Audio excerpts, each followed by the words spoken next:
15 minutes till your appointment. That means you've only been sitting here for an hour. So it's good you couldn't sleep at all last night. If you'd been able to sleep, you wouldn't have gotten here crazy early and sat in your car pumping yourself up for an hour to go into Planned Parenthood, which you can totally do in 14 minutes. It's rude to go in early and presumptuous. Your appointment's for a specific time. That's when you show up. Set an alarm.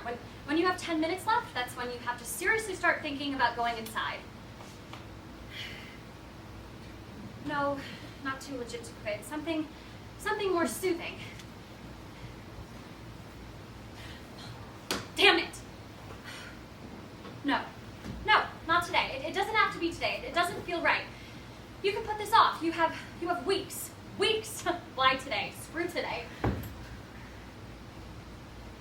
I already called off work. Well, I should do something fun. For me. Something with appetizers.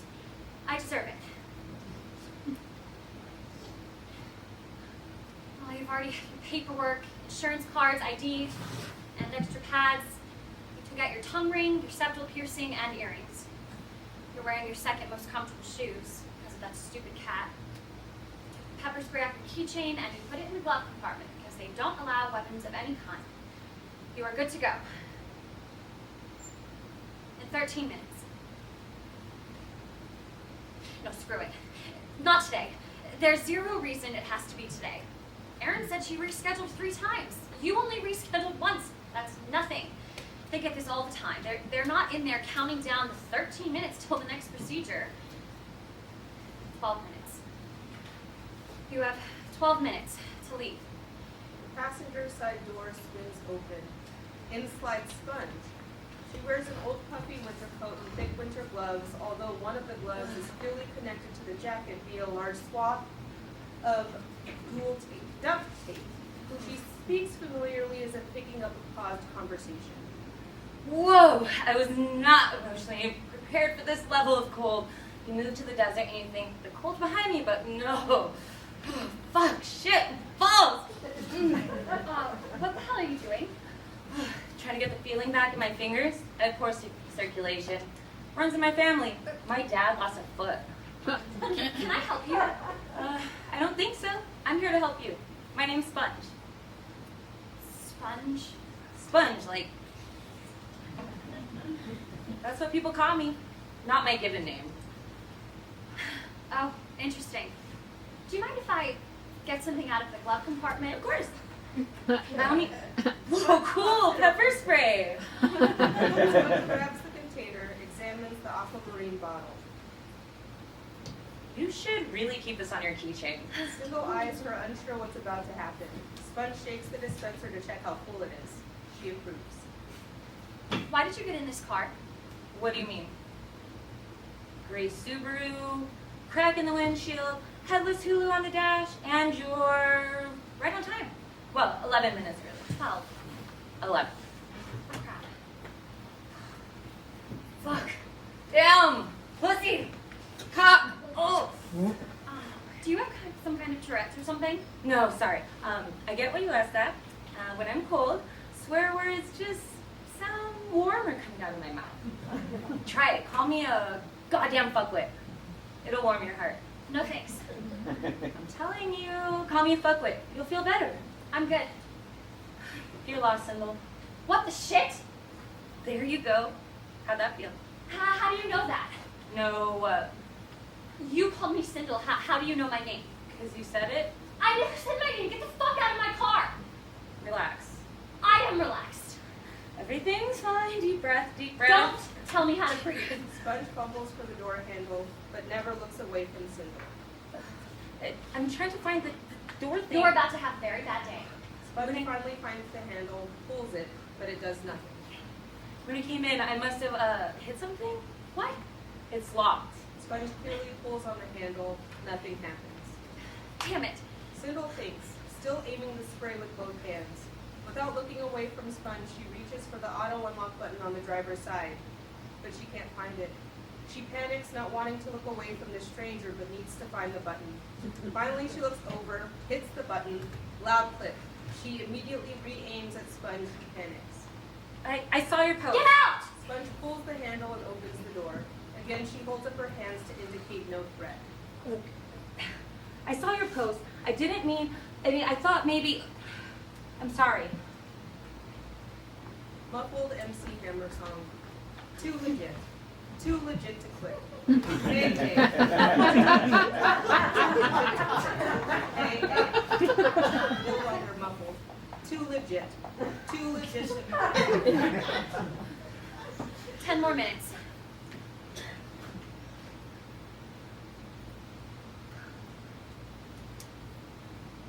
Wait! Wait! Get back here, Spork! It's Sponge. It's cold. Get me off the car. Oh, fuck. Oh, balls. God. Pussy. Ass. Okay. Oh, okay. First of all, is your glove duct tape on? Oh, yeah, I ripped the cuff. I ripped the cuff really bad, so it's all exposed, and now wind shoots down the sleeve, and it renders the jacket and glove useless. So, before I leave the house, I tape the glove to the cuff, and voila! It's a brand new jacket. But it's a little tricky to get out of. You use a lot of duct tape. I bought it in bulk. How much? 8 rolls for $40. You could have bought a new coat for $40.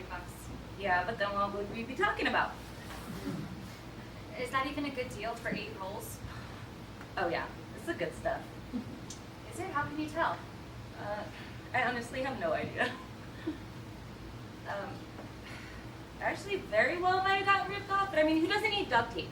Their slogan should be, "It's always there for you."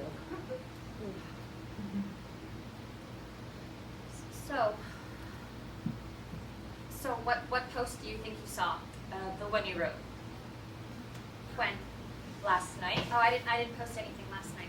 You did. You said you had an appointment here in the morning, but you were going through a lot and were kind of starting to freak out. And if anyone reading this could maybe reach out, you could really use the support.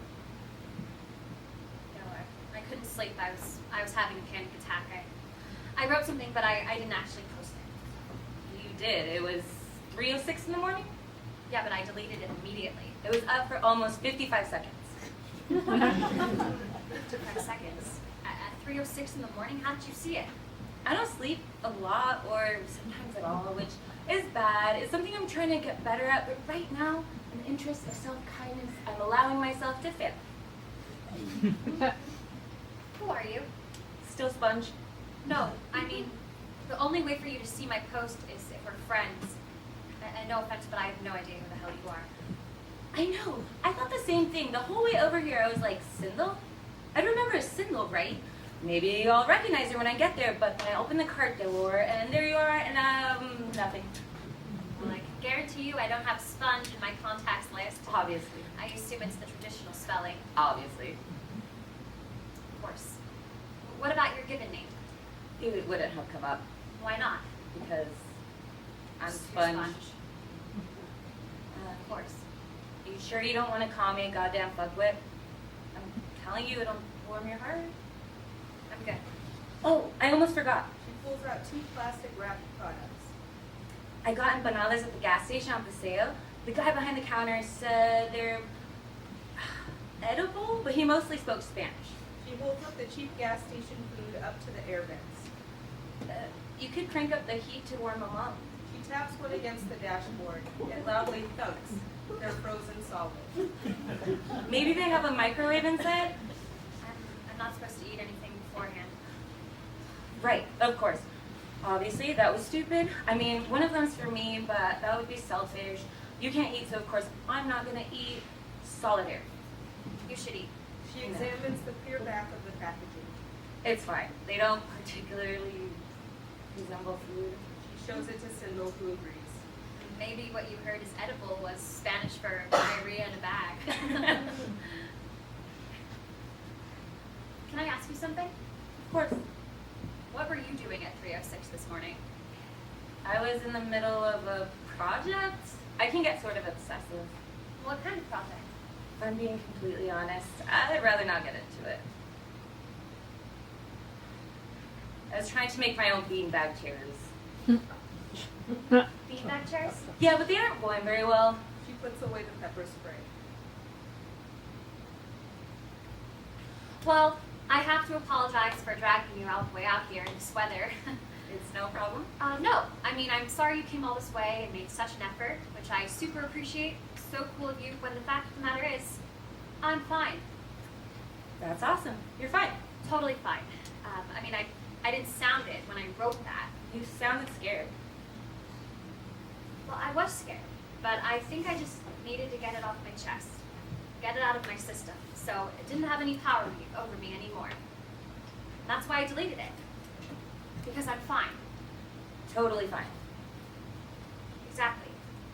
So, I honestly think it would be best if I just go it alone on this one. I mean, I'm already here. It's perfectly... And thanks so much for coming. If you want, write down your number, and exchange information, and I'll totally take you out someday. To thank you for your support. So sweet, but I think it's just better that I handle this on my own. You're sure? Totally sure. Okay. Okay? Absolutely. I will say fairly well.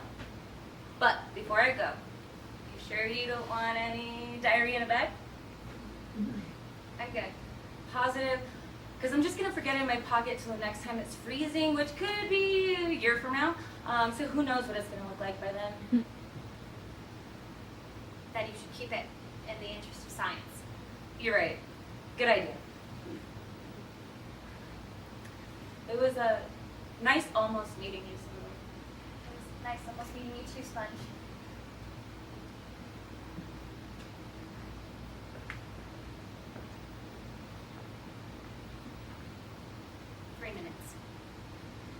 You have 3 minutes to decide for the rest of your life. You're going to go through something absolutely life-changing and terrifying. Horribly traumatic and insane. Oh! Can I go back in? Ugh. Oh, asshole, should have had diarrhea.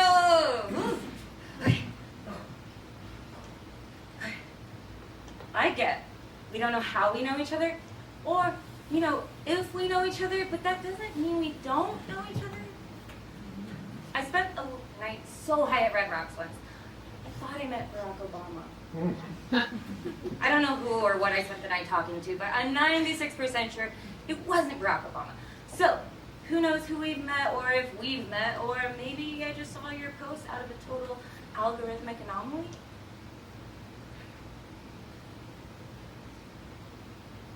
My point is, I'm duct tape. What? I'm here for you. No one sits where you're sitting because life's just too easy. That's... Thanks. Do you mind if I just sit here, whether we get out of the car or not? I guess that would be nice. Thank you.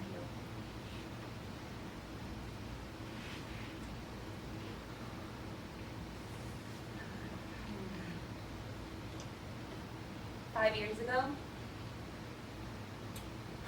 I was living in the Bay Area, and something awful happened, and I had this total mental breakdown. I lost a good chunk of time, gone. I moved here, sight unseen, just kind of desperate for a change of scenery. On my way one night, I stopped in Utah or Nevada, it doesn't matter. The point is, I had a dream. Only it wasn't like a dream, it was more like a mental, vivid walkabout or something. Does that make sense? I guess. Have you ever seen Butch Cassidy and the Sundance Kid? I don't think so. Anyway, it's got these great vistas and landscapes with black rocks, really beautiful. And in my dream, I was traveling through the West with a man, this old burly guy. I might have been a man too as well, I don't remember. But we were riding horses, traveling miles and miles, just like they do in the movie. Until finally, we reached these black rocks. And when we reached them, the man I'm traveling with dies. As hell, like he gets shot? just dies. It doesn't matter. It wasn't like sad or scary. It was like we'd reached our destination. It was time, and we both just understood. So he died. And I buried him under the black rocks. Then what? That's it. And the dream. Felt like we were writing for months, but I was probably only asleep for like 15 minutes. Long story short, the next morning I make it to New Mexico. A couple of weeks later, I go for a hike at Rinconada Canyon, and there it is. There what is? The exact spot where I buried the man in my dream. It doesn't remind me of the spot. It doesn't resemble the spot. It is the spot where I buried him, and it was so comforting to know that it was real. What do you mean? I came here carrying something. Something I thought that would define me for the rest of time. But seeing those black rocks, I knew that that trauma, or whatever you want to call it, was dead, and I had buried it. That doesn't mean other bad things won't happen, but I'm not the person I was before, and if you leave the past behind you, you can't define the future. That's an optimistic way to look at the world. I'm not sure that it is. I'm just aiming for a little self-empathy. Sorry. I don't know why I told you that story, other than it's one of the only reasons why I haven't left this godforsaken place. Or you don't like Albuquerque? I absolutely hate it. I like that story. Oh, good, because I feel a little embarrassed now. No, you shouldn't.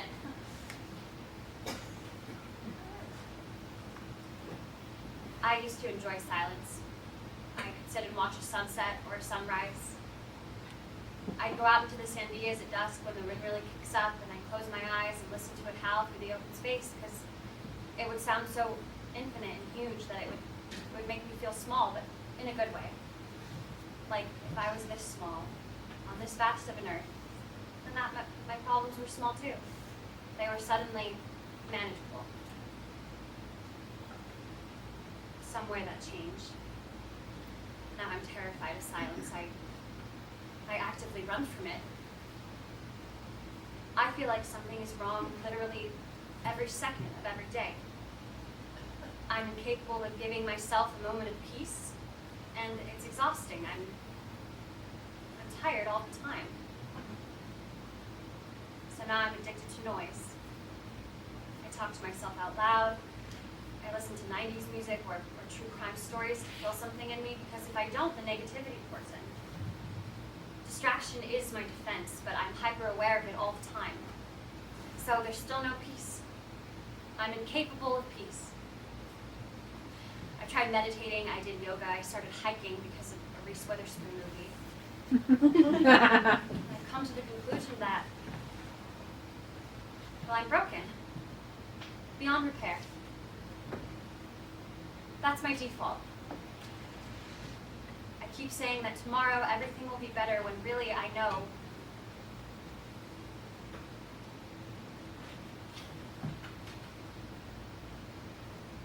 how do I make it stop? I guess in an ideal world, therapy? Sometimes I wish I'd been born an animal.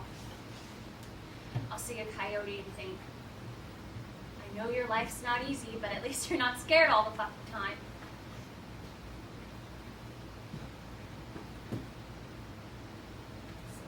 It's always okay to be scared. That's what other humans are for. We're not meant to do this alone. Hammer song. Too legit. Too legit to quit. Too legit. Too legit to quit. Hey, hey. Too legit. Too legit to quit. It's time. Are you ready? Or not ready? We could go get some coffee, or... No, I think I'm ready. And just to be clear, that was MC Hammer, right? Yep. Cool. And just so I'm clear, beanbag chairs? But not good ones. You don't have a use for 26 pounds of expanded polystyrene. I do not.